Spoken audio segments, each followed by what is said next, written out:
Hi everyone! Today I'm going to show you how to sublimate an image onto a mug. In this video, I'll take you step by step through the process of sublimating an image onto a ceramic mug. I'll show you the supplies and equipment needed for this task, and I'll share my tips for aligning the image on the mug and preparing it for sublimation. All of the products used in today's tutorial are listed in the description box below. They are affiliate links, so any purchases you make from them are greatly appreciated. So let's go ahead and get started. I considered buying a mug press, but opted for the convection toaster oven as I felt it would be more versatile for my needs. I can use it for various sizes of mugs and bowls. The convection feature is important as it will help circulate the hot air around the mugs. It's also very important that whatever oven you use, it must be dedicated for this purpose only. You can no longer cook food in the oven as it will not be safe for consumption. Also, make sure you are working in a well-ventilated area. I'm in my kitchen today with the window open. I've set my oven to 400 degrees Fahrenheit, and as with many ovens, the temperature is not always accurate inside, so I've placed an oven thermometer in there to track that, and I'll make adjustments as necessary. So while that's preheating, let me show you how to prepare the image. I get a lot of requests for photo mugs and have created several designs, two of which I'll be using today. You can check them out on my website, poppyhilldesigns.com.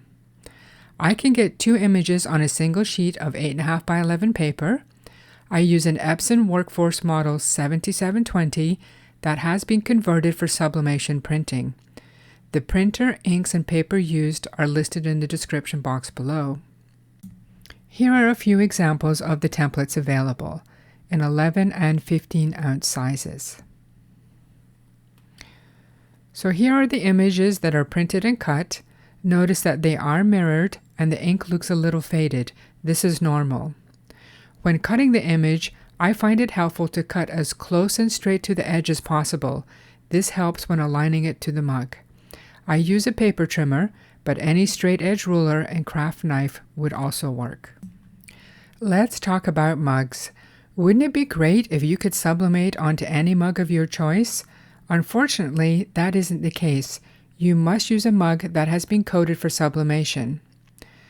Using a microfiber cloth, go ahead and make sure that the mug is free of any dirt or lint that may be on there. I purchased these from Amazon and I've had great results.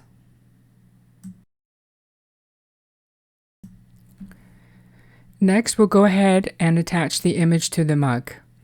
Make sure you have your image in the right orientation. And then just wrap it around the mug. And if you hold the image to the bottom of the mug, it should line up evenly. And then I'm going to use the handle as my center reference point. So you can see that I've got it evenly spaced between the handle. And then using the heat tape, I'll secure the edges all the way down. And I have seen some people who just use a piece of tape underneath the handle. I haven't had very good luck with that. I get faded edges at the bottom and at the top. So this is my tip, is use tape and secure both sides completely. And on the top part of the mug, I usually cut a little bit longer piece of tape, and then I fold it back on itself, and that creates a tab. And this will help you remove the tape once it comes out the oven.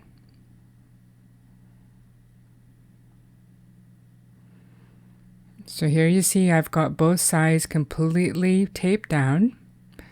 And I'll show you a mug that I did previously and the results I got with that and why I recommend doing this.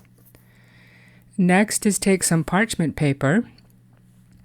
And I just purchased this at the dollar store and cut it down to size so that they're always readily available.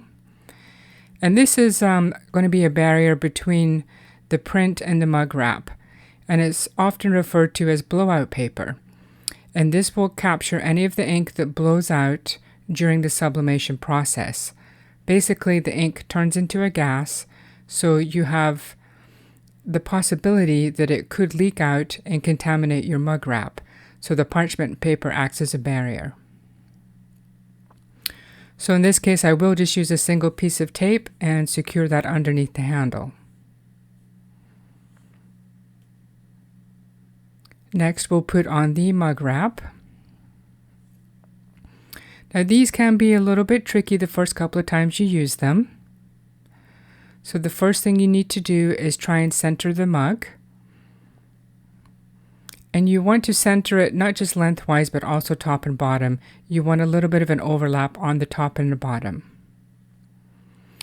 And it is a buckle system, so put the long part of the buckle underneath the handle, and then that goes underneath and up inside the square part of the buckle.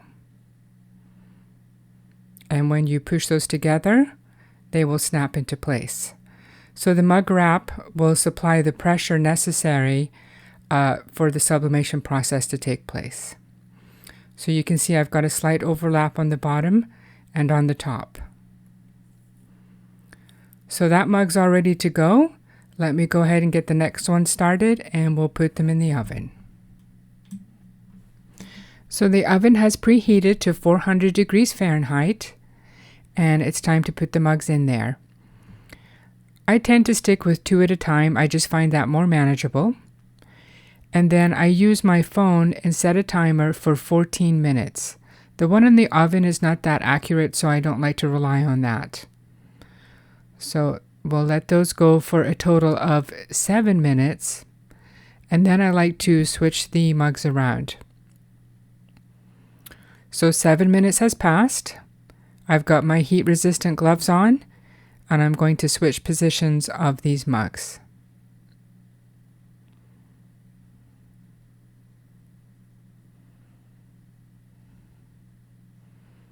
So now the 14 minutes is up and it's time to take them out of the oven. And as I said, I have heat-resistant gloves on, so this allows me to hold the mugs for a couple of seconds, but not really much more than that. So I use this in combination with a set of kitchen tongs, and that helps me move the mugs around. And then I remove the paper and the tape with some tweezers.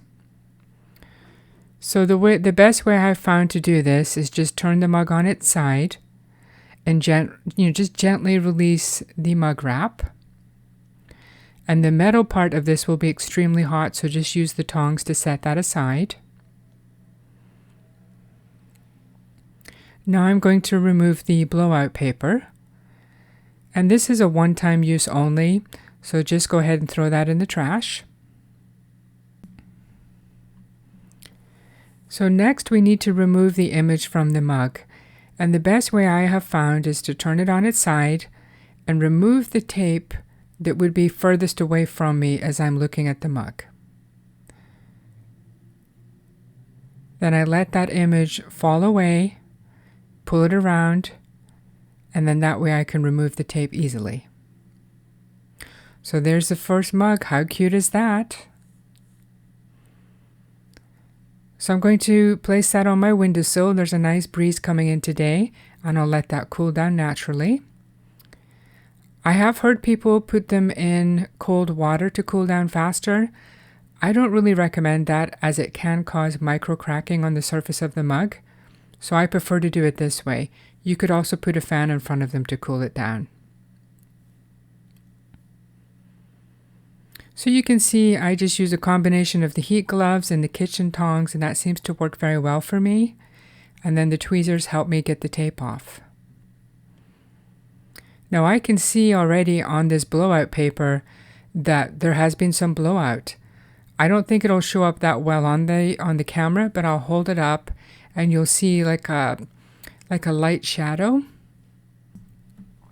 So by using this parchment paper, I've avoided contaminating the mug wrap. So it's a pretty cheap investment.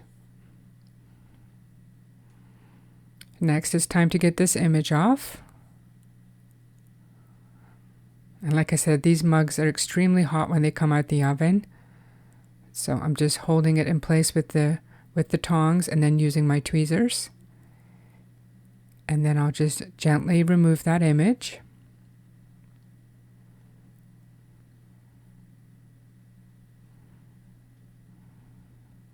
This is part of the Buffalo Plaid collection. It does come in a variety of colors, so be sure to check that out.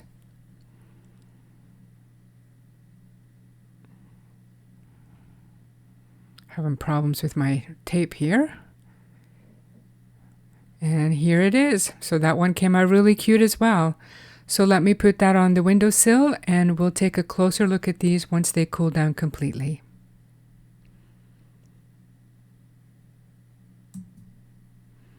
So here's a mug I had done several months ago. Initially I was very happy with it until I took a closer look. You can see towards the bottom left of the handle that the image looks a little bit faded, and that's because there's not enough pressure there. So that tip I gave you about taping that whole edge down top to bottom will help add additional pressure to that and avoid that problem.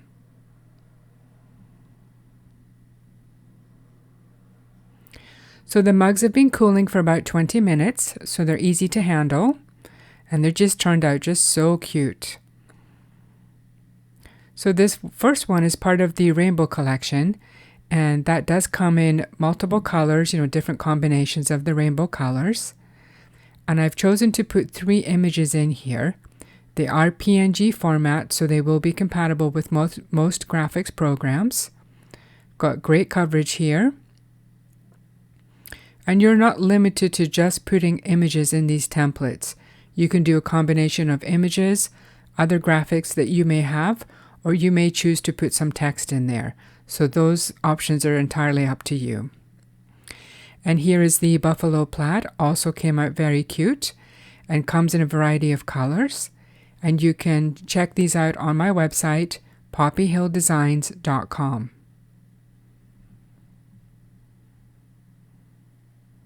Great coverage on this one as well.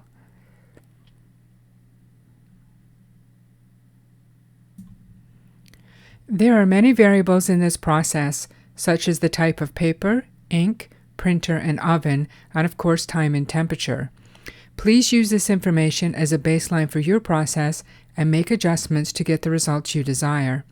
I hope you found this information informative, and I wish you success in your sublimation adventures. Again, all items used are listed in the description box below.